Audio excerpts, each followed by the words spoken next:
آج کی محفل ہماری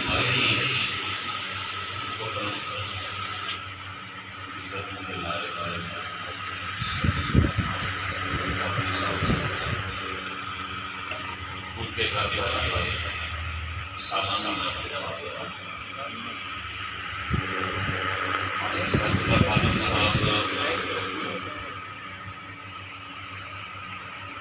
بولنے والی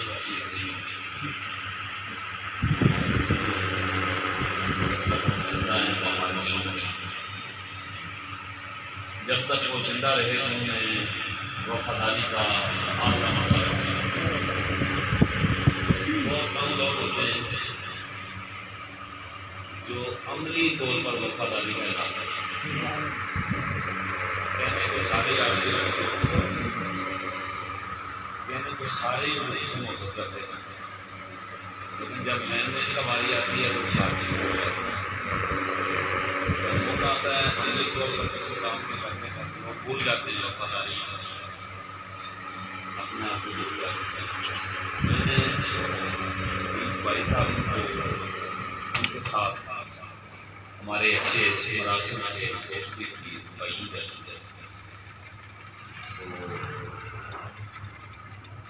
اللہ نے ان کے دل میں اور وہ سچی محبت.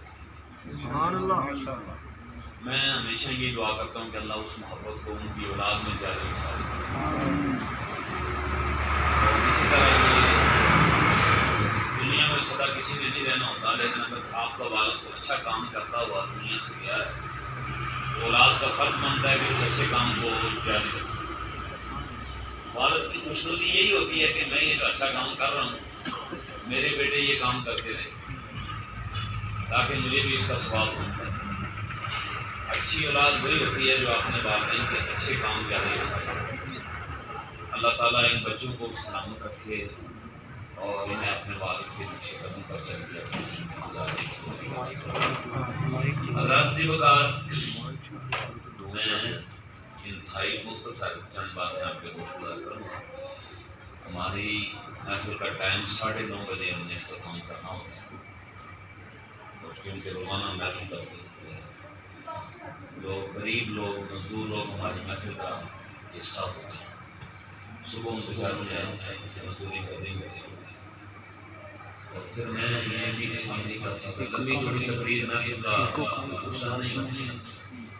محفل کا حسن یہ ہے کہ آپ نے جو کیا وہ کس نیت کے ساتھ کیا، آپ کی کیا نیت ہے. بس نعت خوانوں کی نعت خوانے سے کبھی نہ کوئی جنت میں گیا نہ بعد میں جائے گا. جی نہ کسی مولوی کی تقریر سے کوئی مردہ بخشا گیا ماشاءاللہ، نہ ہی بخشا جائے گا. یاد رکھیے. مجھے کوئی دلیل دے دینا کہ کسی حدیث میں لکھا ہوا تقریر چنگی مولوی کو کرایا ہے کہ مردہ بخشا جائے گا. یہ دکانداری ہے ہماری. کیا نہیں، اللہ نے رزق کا بہانہ بنایا ہوا ہے. کسی کا کوئی دین بیچ رہا ہے، کوئی دنیا بیچ رہا ہے. نعت خان بڑے ٹوپی والا بڑے جبے والا 2 لاکھ روپے پہلے جو لے کر نعت پڑھنے آتا ہے اور آ کے ناک پڑتا ہے کہ ان کا مانگتا سبحان اللہ یہ ناک خانی سے 2 لاکھ روپیہ مانگی یہ تیرے کی لگتا من انہاں کو مانگنا اتنا پروفیشنل ناک خان سے اپنے آپ کو چھڑائیے اور حضور کی نعت کے لیے رنگ ڈھنگ کی ضرورت نہیں حضور کی نعت کے لیے اخلاص کا ہونا سبحان اللہ میں آج حضور کی نعت پر چند باتیں آپ کی گوش کرتا ہوں سبحان اللہ حضور اپنی نعت سن کر خوش ہوئے یہ صحیح حدیث پاک سے ثابت ہے نعت 2 قسم کی ہے ایک حضور کی تعریف اور ایک حضور کے دشمنوں کی مذمت انا آتینک الکوثر حضور کی تعریف ان شانیک هو الابتر حضور کے دشمن کی مذمت یہ دونوں چیزیں حضور کی نعت سبحان اللہ نبی اکرم صلی اللہ علیہ وسلم جب کوئی زبان سے اسلام کے خلاف پروپیگنڈا کرتا تھا اور حضور کے خلاف بات کرتا تھا تو حضور اپنے چند صحابہ کو یہ حکم دیتے تھے کہ اس کا جواب دو سبحان اللہ کہ تحریر کا جواب تحریر سے ہوتا ہے اور بات کا جواب بات سے ہوتا ہے ہمارے ہاں تو یہ جہالت ہوتی ہے نا کہ کسی نے بات کر دی آپ کے پاس دلیل نہیں تو آپ نے گالیاں نکالنی شروع کر دی آپ نے کردار کشی کرنی شروع کر دی کہ تو کون ہے نہیں جس نے دلیل دی ہے اگر تیرے پاس ہمت ہے تو اس کی دلیل کو دلیل سے رد کر سبحان اللہ ماشاءاللہ مرد کا بچہ بن کے اس کی دلیل کو اگر اس نے قرآن سے دی ہے اور تو کہتا ہے غلط ہے تیرے پاس ثبوت ہونا چاہیے اگر اس کی دلیل تو رد نہیں کر سکا تو اس کی ذات پر کیچڑ اچھالنے کا تمہیں حق نہیں دلیل کا جواب دلیل سے تحریر کا جواب تحریر سے زبان کا جواب زبان سے اللہ کے نبی فرماتے ہیں ہاں بھائی اس کو کون جواب دے گا سبحان اللہ جواب پھر لوگ دیتے نبی پاک صلی اللہ علیہ وسلم پر لوگوں نے تانے کسنے شروع کی کہ حضور علیہ السلام کی اولاد بچپن کے اندر نرینہ اولاد فوت ہو گئی تو اللہ نے حضور سے یہ ارشاد فرمایا محبوب جو تجھ پہ باتیں کرتے ہیں ان کو جواب میں دوں گا سبحان اللہ اور جو مجھ پہ باتیں کرتے ہیں ان کو جواب تو دے گا جو تم پہ باتیں کرتے ہیں میں انہیں جواب دوں گا اللہ نے فرمایا انا آتیناک الکوثر تم باتیں کر رہے ہو کہ ہاں یہ ابتر ہو گئے ہیں ان کی اولاد کوئی نہیں ہے نرینہ اولاد نہیں چلے گی ہمارے معاشرے کے اندر جس کا بیٹا نہ ہونا جس چودھری کا وہ پھر بہت دعائیں کرواتا ہے یار میری اولاد حالانکہ اس کی 4-5 بچیاں ہونا کہتے ہیں میری اولاد کے لیے دعا کریں حالانکہ اولاد بچی جو ہے وہ مقدم ہے سبحان اللہ سبحان اللہ سبحان اللہ نعرہ تکبیر بچی کیا ٹائم میرا تھوڑا ہے آدھا تمہیں نہ تھانی بیٹھ چڑھے آدھا نہ لینا بیٹھے بچی جو ہے یہ اللہ کی رحمت ہے اللہ کی کیا ہے رحمت کا حساب بچہ کیا ہے نعمت کا حساب نعمت کا حساب ہوگا کیسے کی کہاں کی کیسے خرچ ہر چیز کا حساب ہوگا تو چودھری صاحب دعائیں کرواتے رہتے ہیں وہ پتر سے دعا کرے جی میں نے پتر دے چھڑے اللہ میں نے کیونکہ ساڑی ابو نسل نہیں دیکھی حضور علیہ السلام کی نرینہ اولاد بچپن میں فوت ہو گئی اللہ نے فرمایا انا آتینا کل کوثر ہم نے آپ کو فاطمہ جیسی بیٹی دی ہے سبحان اللہ جو یہ کہہ رہے تھے کہ یہ ابتر ہیں اب ان کی نسل آپ کو نظر آتی ہے کہ کوئی یزید کی نسل کوئی یہ کہہ دے پچھلے دنوں کی بات اور ہمارے بڑے بہت قریبی چیمہ صاحب اکثر عمرے پہ جاتے ہیں تو مجھے کہنے لگے کہ یہ عربیوں کو پوچھو ہے کہ انہوں نے بنو امیہ جو کوئی ہے نہیں تھی میں کہ انہوں نے جو ہوئے کوئی تو دسے گا نہیں کہ بنو امیہ دیکھو اپنا سینہ تان کے جو اپنے نسب کو بتائے اس کا نسب بے عیب ہوتا ہے اور جو اپنے نسب کو چھپائے وہ یزید کی نسب سے ہوتا ہے سینہ تان کے بھئی ٹھیک ہے جس بھی برادری سے تعلق رکھتے ہیں بزرگ اکثر جنہوں دینے دے بہنے ہوں گلانے نوانے نے شاہ جی تسی آندے ہو کہ مسلمان جیسا جنہاں حسین نو قتل کیتا ہے تو ساڑھے دے پچھلے مسلمان کوئی نہیں تھے بات سمجھ آئے جی کہ نہیں یاد رکھیا جی کلمہ پڑھنے والے آج بھی نسل کوئی نہیں بتائے گا جی میں بنو امیہ سے تعلق رکھتا ہوں لیکن آپ کو گلی گلی حسین حسین نظر آئے. سبحان اللہ. کیوں؟ اللہ نے وعدہ کہ اِنَّا آتَيْنَاكَ الْكَوْثَرَ خیر کثیر عطا کر دیا. نسل مٹانے والے مٹ گئے، جن کی مٹائی جا رہی تھی اللہ نے ان کی نسل ایسی بڑھا دی کہ قیامت تک صرف نسل بڑھی نہ بلکہ ہر امتی کو یہ آرڈر کر دیا کہ اب ان پر درود پڑھ تو تیری نماز بھی ہو. سبحان اللہ سبحان اللہ. سبحان اللہ. تو میرے دوستو، میرے بزرگوں، تو نبی پاک علیہ السلام پر جو انہوں نے الزام لگائے، اس طرح کی باتیں کرنے لگے، تو اللہ نے جواب دیا. حضور علیہ السلام کے صحابہ کرام بڑے فصیح الزبان فصیح اللسان لوگ تھے، بڑے نکات بیان کرنے والے اور نسب کے جاننے والے ماہرین تھے، جن میں چوٹی کے آدمیوں میں حضرت ابو بکر صدیق تھے. نسب کے انساب کے بہت بڑے عالم تھے کہ نسب جانتے تھے عرب کے کون کون سے قبائل ہیں، ان کے نسل کیا ہے. تو جناب ابو بکر صدیق کی حضور علیہ السلام نے ڈیوٹی لگائی. بڑی دلچسپ بات ہے. حضور نے ڈیوٹی لگائی اور حضرت حسان کو کہا کہ تم اس طرح کرو، میری نعت کہو لیکن پہلے ابو بکر سے مشورہ کر لینا. سبحان اللہ. سبحان اللہ. ابو بکر صدیق سے مشورہ کر لینا کہ انصاب میں یہ ماہر ہے، حسب و نسب میں یہ ماہر ہے.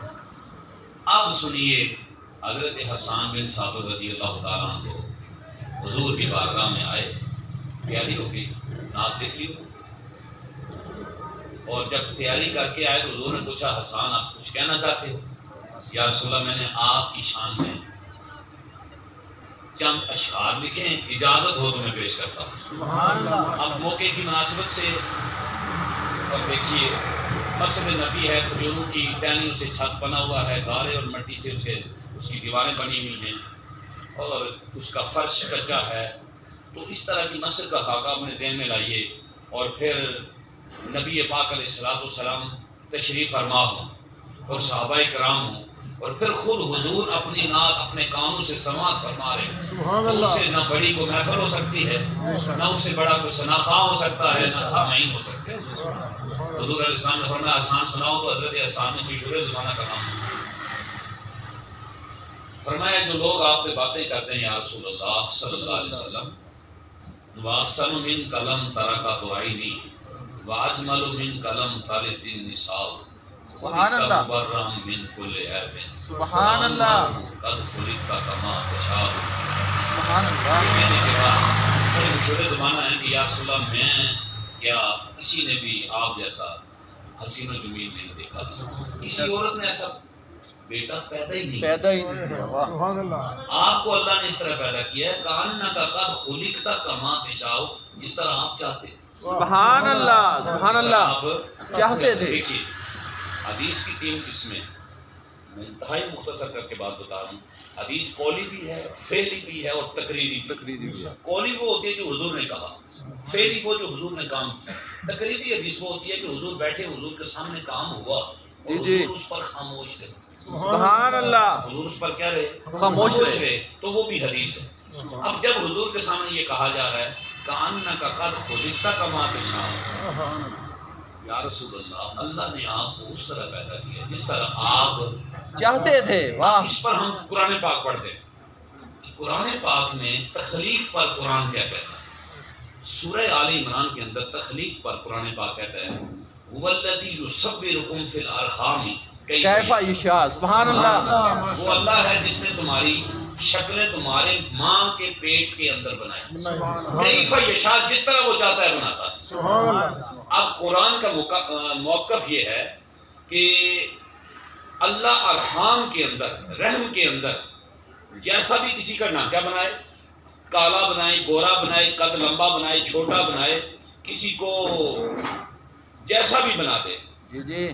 کیف یشاء، وہ جس طرح چاہتا ہے بناتا ہے. اسے کوئی پوچھنے والا اور نہ وہ کسی سے پوچھ کے بناتا ہے کہ بھائی 10 میں تینوں کیا ہو گیا بنا. وہ کسی سے پوچھتا نہیں. جناب صحابی رسول حضرت حسان نے جب یہ کہا کَأَنَّكَ قَدْ خُلِقْتَ كَمَا تَشَاءُ، یا رسول اللہ آپ کو اللہ نے اس طرح بنایا ہے جس طرح آپ چاہتے تھے. سبحان اللہ. گل سمجھے ذرا. جی جی. اگر یہ بات قرآن کے متصادم ہوتی جی جی حضور فوری بولتے ماشاء اور اللہ۔ کہتے حسان یہ شعر اپنے دیوان سے نکال دو، جی اس جی۔ میں جناب توسیع کرو، اس کے اندر تبدیلی کرو۔ کیوں کہ قرآن میں یہ موجود ہے کہ اللہ جس طرح چاہتا ہے اس طرح شکلیں بناتا ہے۔ تو یہ کیوں کہہ رہا ہے کہ میری شکل کو، میری صورت کو اللہ نے اسی طرح بنایا ہے جس طرح میں چاہتا تھا۔ حضور کا خاموش رہنا اس بات پر مبینہ ثبوت بن گیا کہ باقیوں کی شکلیں، باقیوں کی صورتیں بناتے ہوئے قانون قاعدہ اور ہے۔ واہ واہ واہ، اللہ کے اپنے آخری نبی کو بنایا تو قانون اور قاعدہ اور ہے۔ سبحان اللہ سبحان اللہ۔ اب ذرا دیکھیے، مرضی ہوتی ہے نا۔ میں نے ایک جملہ غالباً پہلے محفل میں بتایا تھا، ہم جب بات کرتے ہیں تو بات میں وزن ڈالنے کے لیے ہم قسم اٹھا لیتے ہیں، بات کو معتبر کرنے کے لیے، پکا کرنے کے لیے قسم اٹھا لیتے ہیں۔ اللہ نے قرآن پاک کے اندر جب محبوب کی بات کی، جب بھی بات کی تو فرمایا وَرَفَعْنَا لَكَ ذِكْرَكَ، سبحان اللہ، محبوب ہم نے آپ کے ذکر کو آپ کی آپ کے خاطر لیے بنایا۔ بلند کیا۔ واہ، یہاں فرمایا کہ ہم نے آپ کو اسی طرح بنایا جس طرح آپ گل سمجھ لگی جی کہ نہیں؟ اگر نہیں نہ لگی تو میں گل میری مکن لگی ہے، میری تقریر ختم ہونے لگی ہے، تمہیں نہیں لگی تو اللہ تمہیں سمجھائے۔ فرمایا ہم نے آپ کو اسی طرح بنایا ہے جس طرح آپ چاہتے تھے، اللہ نے آپ کو اسی طرح بنایا جس طرح آپ چاہتے تھے، اور فرمایا ہم نے آپ کے ذکر کو بلند کیا، آپ کی خاطر ہی بلند کیا۔ مطلب یہاں پر منشا اور مرضی کس کی ہے؟ اللہ کی۔ پھر تیسری جگہ پر فرمایا وَلَسَوْفَ يُعْطِيكَ رَبُّكَ فترضى، واہ، سبحان اللہ، خدا کی رضا چاہتے ہیں تو عالم، واہ، اور خدا چاہتا ہے رضائے رضائے محمد۔ فرمایا محبوب ہم آپ کو اتنا عطا کریں گے کہ آپ راضی ہو جائیں گے۔ سبحان اللہ۔ امام جعفر الصادق چھٹے امام سے کسی نے پوچھا حضور آپ گھر والے ہیں، اس حدیث کی تشریح ہمیں سمجھ نہیں آئی، اس بات کی ہمیں سمجھ نہیں آئی، اس تفسیر کر کے بتائیں۔ وَلَا سَوْفَ يُعْطِيكَ رَبُّكَ فَتَرْضَىٰ، کہ محبوب ہم آپ کو اتنا عطا کریں گے کہ آپ راضی ہو جائیں گے۔ تسی کارا لو دسو حضور راضی کدوں ہوں گے؟ سبحان اللہ، ماشاء اللہ، راضی ہونے کی کوالٹی ہوتی ہے، دینے والا جب رب ہو، لینے والا اس کا محبوب ہو، جو کو پہلیاں سے راضی ہونا اللہ نہیں، ان بڑا سودا کرنا ہے، بڑا مکمکا ہونا ہے، چھوٹی بات نہیں ہونی۔ جب آپ کسی بڑے آدمی سے مانگنے کے لیے جاتے ہیں، غریب آدمی سے مانگنے کے لیے جاتے ہیں، کہیں آپ کی امید ہوتی ہے 10 روپے ملنے کی، اور کہیں آپ کی امید ہوتی ہے 10,000 ملنے کی، اور کہیں آپ کی امید ہوتی ہے 10 لاکھ ملنے کی۔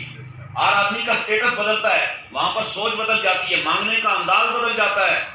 جب اللہ کا نبی، آخری نبی اللہ سے مانگ رہا ہے سبحان اللہ، تو مانگنے کا انداز بھی علیحدہ ہے اور دینے کا انداز بھی علیحدہ ہے۔ امام جعفر صادق نے فرمایا تو کیا کہتا ہے، تو کیا کہتا ہے حضور کس پہ راضی ہوتے ہیں؟ یہی تو میں آپ سے پوچھتا ہوں کہ امام حضور کب راضی ہو جائیں گے؟ فرمایا من قال لا الہ الا اللہ دخل الجنہ۔ حضور نے فرمایا کہ جب میرا آخری امتی اللہ جنت اکبر، میں داخل نہیں ہوگا میں اس وقت تک راضی میں نہیں ہوں گا۔ سبحان اللہ۔ کیوں کہ دیکھیں دینے والی بارگاہ کون سی ہے۔ اب اللہ جب بھی بات کرتا ہے، آگے فرمایا تیسری چوتھی آیت میرے ذہن میں آئی، فرمایا فلا وربک لا یؤمنون حتی یحکموک فیما شجر بینہم۔ اے میرے محبوب مجھے قسم ہے تیرے رب ہونے کی، سبحان اللہ، ماشاء اللہ، جو میرے جملے ہیں نا وہ کیا ہیں کہ تیرے لیے، تیرے واسطے، جی جی، تمہارے لیے۔ سبحان اللہ۔ میں اس پر آیتیں قرآن پاک کی آپ کے سامنے پیش کر رہا ہوں۔ فلا وربک لا یؤمنون، محبوب مجھے تیرے رب ہونے کی قسم سبحان اللہ، ماشاء کہ اللہ، کوئی آدمی اس وقت تک صاحب ایمان نہیں ہو سکتا حتی یحکموک، جب تک وہ تمہیں حاکم نہ بنا لے، بین شجر، جتنے بھی اختلافات ان کے درمیان میں ہوتے ہیں وہ تمہیں حاکم نہ بنا لیں تو وہ اس وقت تک مومن نہیں ہو سکتا۔ اب یہ جو میں نے 4 آیتیں پڑھی آپ کے سامنے، ان 4 آیتوں کے اندر اللہ نے بات یہ کی ہے کہ محبوب تیرے لیے، تیری وجہ سے اور تیرے رب ہونے کی وجہ سے میں یہ کام کر رہا ہوں۔ تو یہاں پر منشا کس کی ہے، مرضی کس کی ہے؟ حضور کی طرف اس کی نسبت کی ہے۔ اب اس پر بات کو ختم کرتے ہوئے میں آپ سے عرض کرتا ہوں کہ جب آدمی دار اسلام میں داخل ہو جاتا ہے نا، لا الہ الا اللہ محمد رسول اللہ پڑھنے کے بعد، تو اس وقت پر دیکھیں نا ایک حدود اور قیود بہت بڑا قانون اس پر نافذ ہو جاتے ہیں. بھائی تم نے کھانا کیا ہے، پینا کیا ہے، کیسے تم نے اپنی زندگی گزارنی ہے. دار اسلام میں داخل ہونے کے بعد اس پر بے شمار حقوق اور فرائض اور واجبات اس پر آ جاتے ہیں. اب وہ بے لگام نہیں رہتا ہے کہ نہیں کہ جو چاہے مرضی کھا لیا، جو مرضی پی لیا. نہیں، یہ اور لوگ ہیں جمہوریت پسند لوگ، وہ جیسا مرضی کھا لیں، جو ان کا دل کرے وہ کھانا شروع کر دیں، جو دل کرے قانون بنا لیں. اللہ نے ہمیں پیدا کیا ایک ہاتھ میں قرآن، دوسرے ہاتھ میں سنت مصطفیٰ. سبحان اللہ سبحان اللہ. کھائیں گے، پیئیں گے، رہیں گے تو حضور کے بتائے ہوئے قوانین کے مطابق رہیں گے. بے شک. جب حضور کی مرضی سے اللہ ہر فیصلہ کرتا ہے تو ہمیں ہر فیصلہ حضور کی مرضی سے کرنا چاہیے. سبحان اللہ. اپنے ہر فیصلے میں حضور کو مقدم کرنا چاہیے.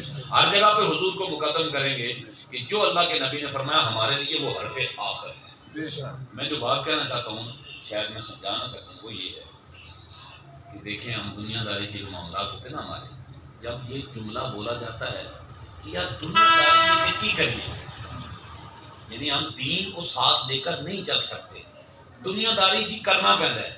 یہ جملے دو چار بول کے نا لوگوں کو مطمئن کیا جاتا ہے. یاد رکھیے دنیا داری کے بغیر نہ صحابہ رہے، نہ اہل بیت رہے، نہ ائمہ کرام، سارے دنیا کو ساتھ لے کر چلے اور اچھی ہم سے انہوں نے کمائی بھی کی، اچھے عہدوں پر بھی فائد رہے، لیکن دین کو کبھی اپنے ہاتھ سے چھوڑا. آج کیا وجہ ہے کہ چھوٹی سی بات پہ ہم دین کو چھوڑ دیتے ہیں؟ کیا کریے جی دنیا داری ہے، جب چلانا ہے دنیا داری. نہیں، اس کا مطلب ہے تیرا دین بڑا کمزور ہے، تیری دنیا تیرے دین پر غالب آ گئی ہے. جب ہم دین کو مقدم جانیں گے تو دنیا جتنی مشکل بھی معاملات آ جائیں، جب دین کو پکڑ کے رکھیں گے تو اللہ اس مشکل کو حل فرما دے بے گا. شک. لیکن کی گل ہے جی کاروبار کریے تو سانو دین نہیں یاد رہتا، شادی بیاہ کریے تو سانو دین یاد نہیں رہتا، رشتے داری فوت کی ہو جائے، ہماری فوت کی ہو جائے تو ہمیں دین یاد نہیں رہتا، مردہ بھول جاتا ہے، ہمیں رشتے داروں کی فکر پڑ جاتی ہے، شادی بیاہ ہو ہمیں ہر چیز بھول جاتی ہے. کیوں کہ ہم دنیا کے اوپر اتنے زیادہ اپنے آپ کو فدا ہم نے کر دیا ہے کہ دین کو ہم چھوڑ دیتے ہیں.